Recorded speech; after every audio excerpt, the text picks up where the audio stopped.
I hope y'all can hear me. I'm sitting in my car crying. I feel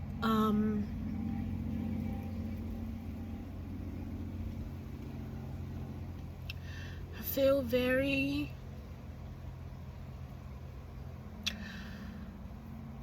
how do I feel? You know, I feel a little defeated.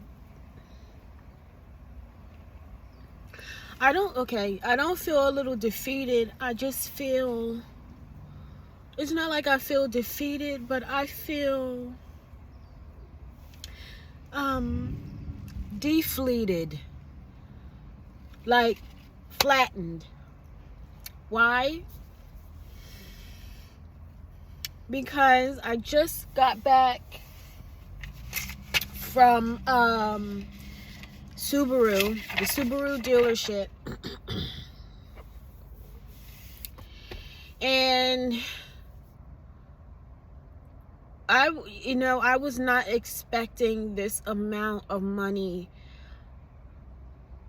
for what needs to be done to get my car back to normal.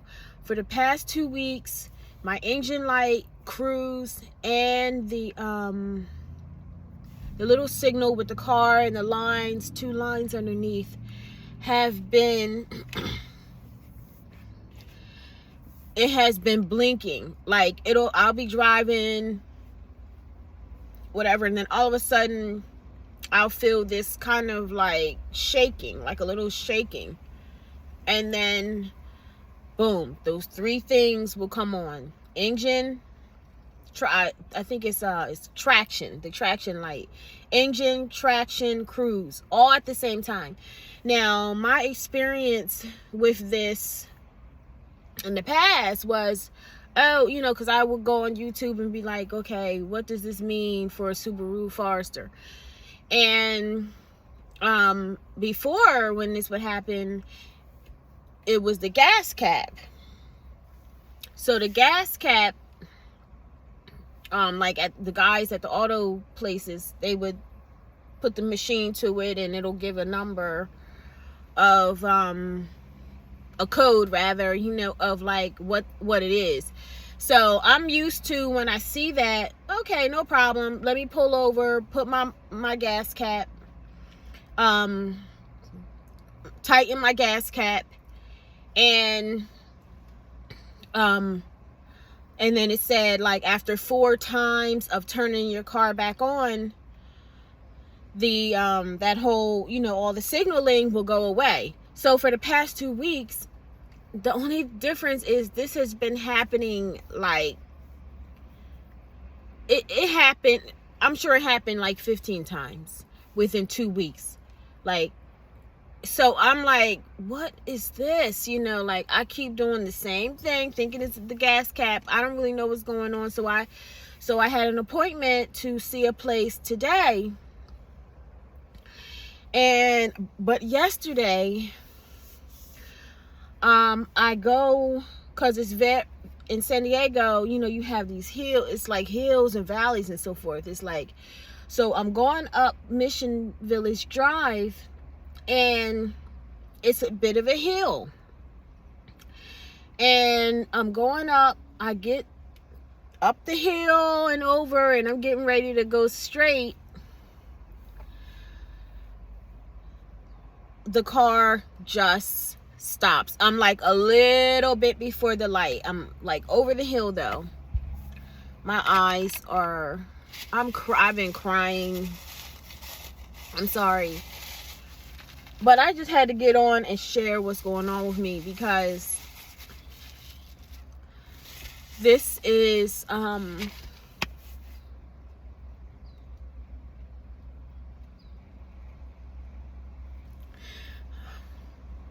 anyway. So I get over the hill. I'm over the hill. My car just stops. It just stops in the middle of the street. So I'm the kind of person, like, I mean, things, so much has happened to me to where it's like, I don't get wigged out immediately. I'm very, I don't know, calm, or, you know, it's like, so much has happened to where I'm not immediately wigged out. But anyway, so I wasn't, you know, I just was like, okay, boom, all right, my car stopped, so let me figure this out, you know. I immediately prayed, let my dad know what's going on, and that's Jesus. That's my dad. I let him know what's going on. He see what's going on. I know he sees what's going on. So I remain calm. All of a sudden, there's a man right next to me. He parks right next to me almost immediately. Like, it was like when my car stopped, boom, it was like somebody was right there. This man out of nowhere. And he stayed the whole time while I called AAA, because I have a AAA membership. And he stayed right there, directing the people.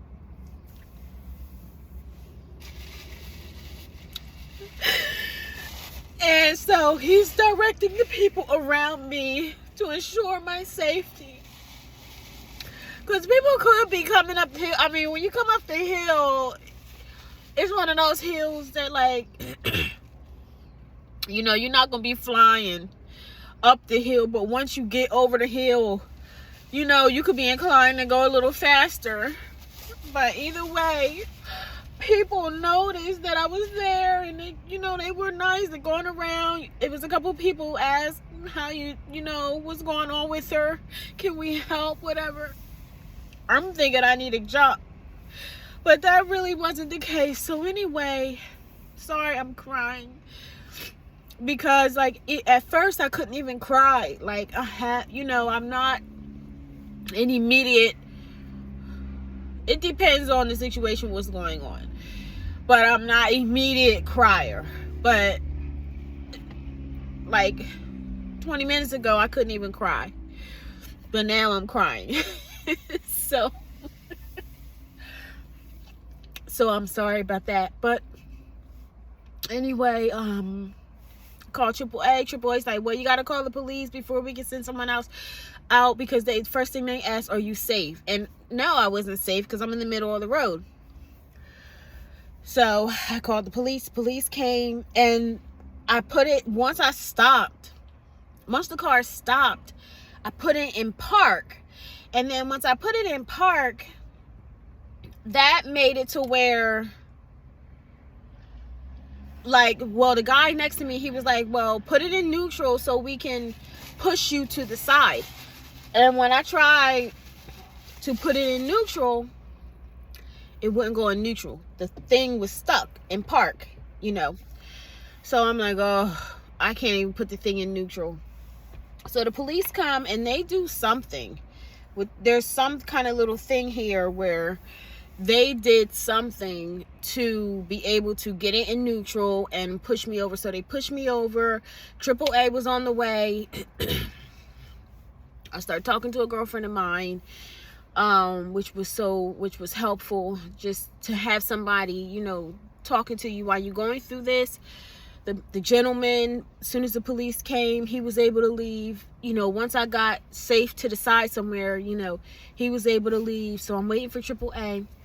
So AAA comes, and y'all, as soon as AAA came, he tried my car to turn my car on, and my car turned on. So I'm like, what is going on here? This is so weird. You know, it just stopped. So, but the starter, in addition to, like, those signals I was telling y'all about, me seeing them, when I start the car, the start would be weird. Like, starting it sound weird. So, like, I mean, I don't know anything about cars, but I knew, I was like, it has something to do with the starter. Something's not right. Because the starter is kind of being, you know, it would be like you trying to start it and it's like stuttering a little bit before it starts. So, you know, that was going on, and like a little bit of shaking. So, but anyway, today's Monday, and yes, this happened. The stop happened yesterday, but I had already been in communication with mechanics that that I knew I was going to this week to try and get this rectified. Well, I ain't got no money, you know, right now. It's like I live in my car.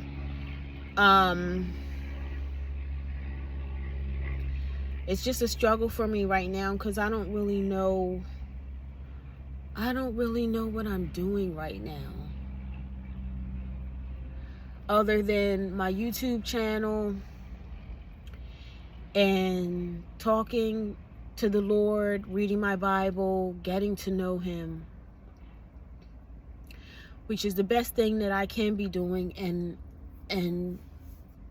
you listening, you know, if your struggles sound like my struggles, stay close to Jesus, stay close to Him, and know, you know, that it's gonna work out. Whatever's going on, you're going to get clarity. God's going to give you clarity on it, and it's going to work out for your favor, and God's going to get the glory. And so AAA comes, the car turns on, because I was going to have AAA literally tow me to like as close to the Subaru as possible, because, you know, they're closed. It's a Sunday.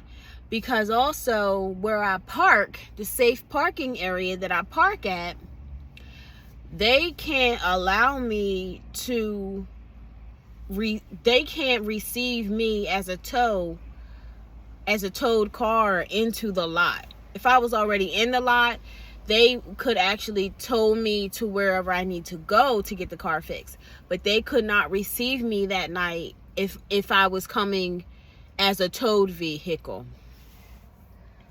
So that meant that I would actually have to find somewhere to park on the street, and my place to park on the street somewhere would have been as close to the Subaru dealership as possible, where I was going to get the car fixed. Because I also had to think about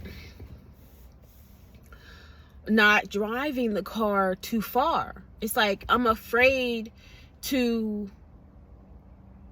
drive the car normally, you know. It's like I'm driving slower. You know, it's mortifying. Not your car just stop all of a sudden. What is that saying to me? It's saying stop driving or something. It's saying stop. That's the message. Stop driving. That's what it sounds like, you know. But in order to make money, I do Instacart. So I drive. That's part of it. You drive to the store, you shop the items, and you deliver it to the customer. So it's like I can't even do that. I can't do that if I don't have a working car. In addition, obviously, I live in my car, so how am I supposed to get around? I mean, how am I supposed to get to my safe park location if you know, if I don't have a working car? Luckily, the safe park location is close to the YMCA that I go to. And truth be told, I could walk to the YMCA from the place that I car, but that's irrelevant, you know. But my point is, the YMCA is close, so it's a very short distance to drive to the YMCA. But here's the thing: if I can't make any money, how am I going to get to how am I going to keep up my YMCA membership? I think y'all get the point. Now, fast forward to last night. I get in my parking place as normal. My gated area where I park, so I was safe, no problem. The AAA guy, he left. That was that, no problem.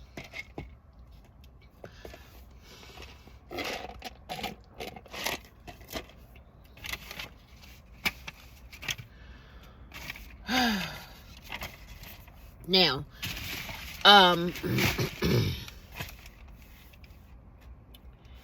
today, first thing in the morning, obviously, I go to the Subaru dealership. And this is the terrifying part. This is the terrifying part. I go there. They tell me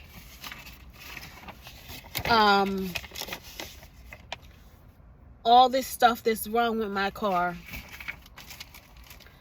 Basically, that bill was over $6,000. They're telling me that my car, that my engine is, I don't have my notes in front of me, so I'm just going off of what I can remember that the guy said.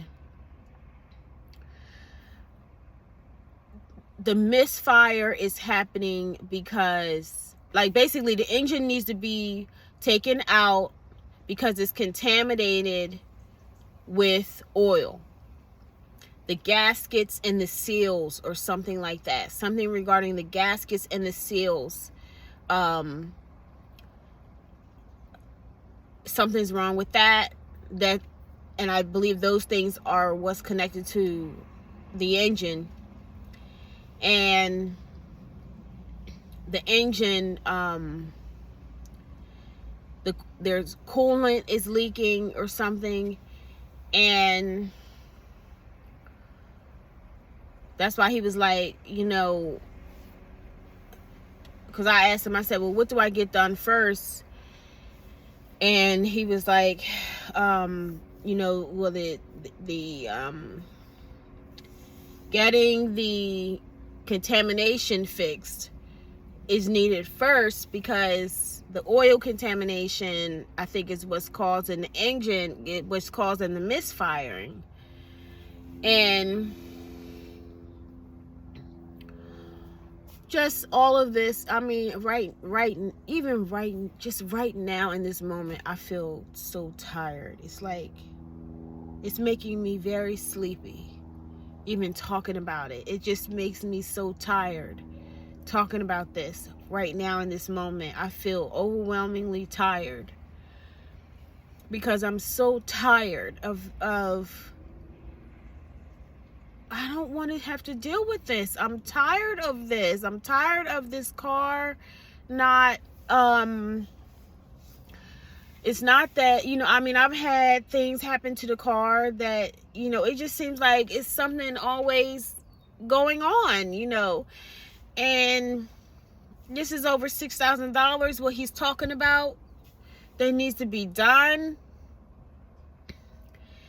And I know, you know, it's a dealership. The dealership is always off the chain, you know, in terms of what the amounts that they're giving and all that. It's very possible that it could not be what it is, you know, what he's saying. But I mean, luckily the diagnostic was $190. The diagnostic. He did not charge me for it, thank God, because that would have been $190 out of my pocket for nothing. So, but that's also included in the work that needs to be done. So, but y'all,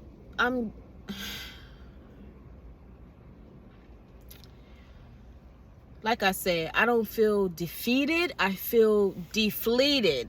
You know, FLEATED.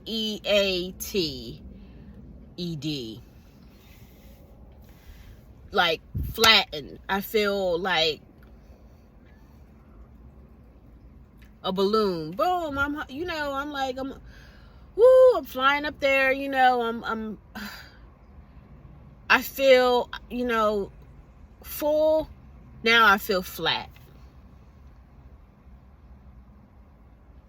It's like, just let the air out. And that's me. But here's the thing. And the reality. Because I'm not going to sit up here and act like, it's everything is all good. Everything is not always all good. Everything is not. But as a believer, we have Jesus, that when things are not, we have to surrender it to him. So what am I going to do? I'm going to sit here. I'm going to cry it out, because I feel like I have more crying to do. Even though at first I couldn't even cry. And I will tell the Lord, I'll be like, I can't even cry. I don't know why sometimes I can't cry. It doesn't automatically flow out of me. It's like, it just takes time for me to actually like release the cry. And you need to release the cry, because it's just part of, you got to let your emotions go. And in that crying, it's important to talk to the Lord and surrender your situation to him. Lord, what am I supposed to learn from this? What did I do wrong in this? Did I do anything wrong? What does this mean? Am I driving around too much? What?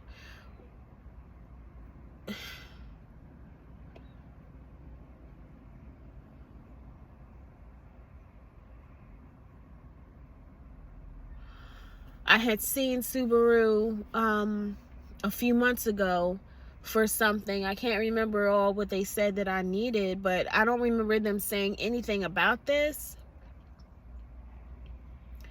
But he was like, talking about the miles. It's not a lot of miles. It's not, for the kind of car that this is, which Subarus are supposed to be good cars, the amount of miles that I have on this car is not astronomical. It's not, it's not that much to me.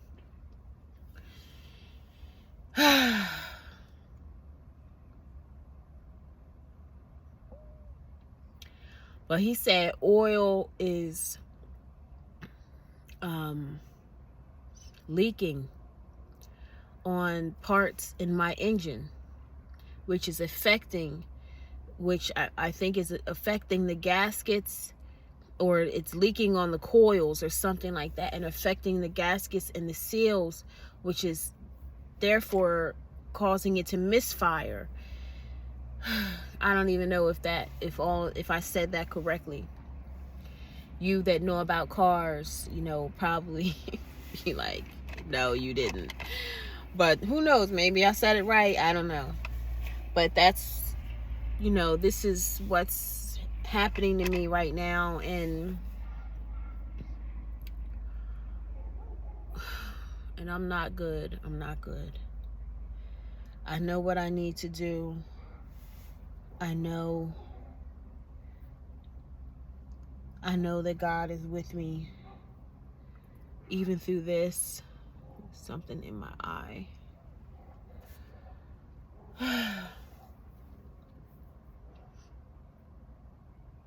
Just, surrender your situations.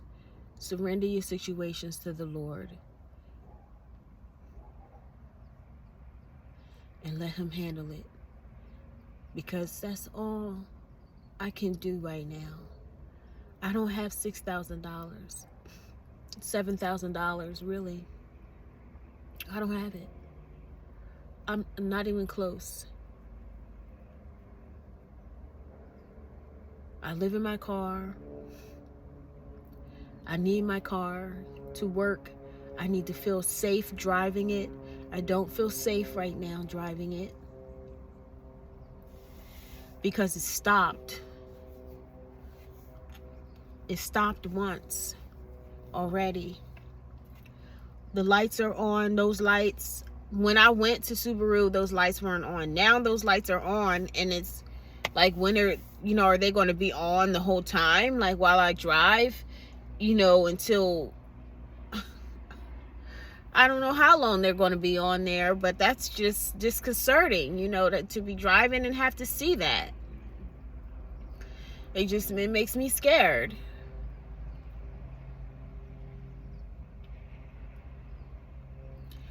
God is going to get the glory out of this situation.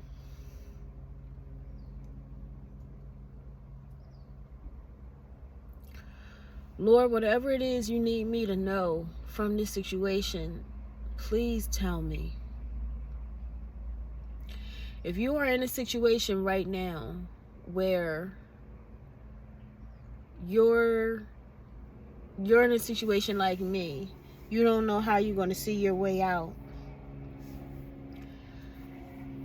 Jesus, surrender the situation to him, because that is what I am. That's the only thing I can do. That's the only thing I can do. That's my only idea. Resolution. It's it. He's it. He's all I got. And he is all you have. When it's a situation you can't see your way out, he's your only hope. And he'll use who he wants to use to help you. And I'm waiting on who he's going to use to help me. Because I can't help myself right now. But I know somebody is going to help me.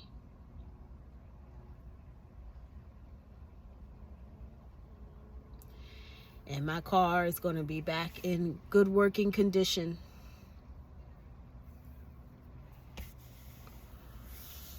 So, thank you for listening. Please like the video if you if you want to support me. Like it, share it. Let somebody know it's somebody out there, that is maybe going through what you're going through as well. And even though it's frustrating, I still know that my Father is going to work it out on my behalf. If you know somebody that needs to know that, share it with them. And subscribe to my channel and comment and let me know what you think if you have any ideas. All right. I love you. Thank you for listening. Keep me in prayer.